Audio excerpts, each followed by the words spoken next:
السلام عليكم ورحمة الله وبركاته ولكن يرى عبد الرحيم waxaan joognaa banaadir mall wallahi naba caadi maahan moolkan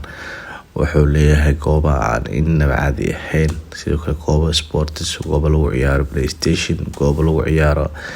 ayu madadaalo qofkii roo meeshan uu imaanaha ku dhahay marka waana meel wuxuu ku yaalaa central ah magaaladan aan ka fogeyn magaaladana si qurux badan u dhahay kareeto ardada hadda waxaan koreynaa qaybtii koreeto oo dabaqan banaadir mall qaybtaas oo lagu diyaariyay qayb sawir lagu galo qayb cafe ee leedahay wal wax la sheego ma qaani runtii markaa meesha arkay waxa waaye waxa isii galaan ku dhahay waxaan dhahay bal ma ku darsataa 6 bilood kaleet marka masha Allah waaye inaba caadi maahan ta arkaysaan background kaga dambeeyo dabaqyada quruxda badan ee ganacsatooyinka maalgeliyay waxaan leeyahay halkaas ka sii wada caasimada waagay dadkii aad taqaaniin u joogo meeshan waxa waaye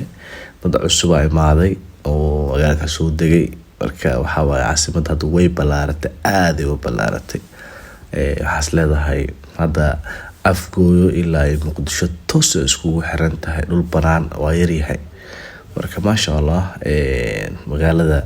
hadda 2 milyan la dhigi jiray hadda ugu yaraan waxaan ku qiyaasaa hadda 4 milyan ilaa 5 milyan ay ku nool yihiin magaalka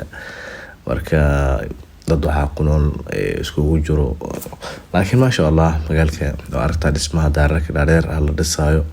maqaayidoon caalami ah xilli hadda nimcay ku jiraan xilli roob lagu jiray nimcada jabiga maxnaa xilli xagaay waaye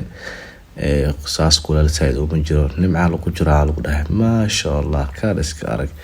ilaahay ha barakeeyo wallahi aniga aadaan u riyaaqay dhismaha socdo ilaahay amniga u siyaadiyo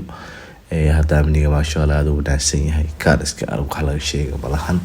top waaye inta dhimanne ha alla ka barinayno ilaahay u dhameystiro waxaan leenahay allo daa xamar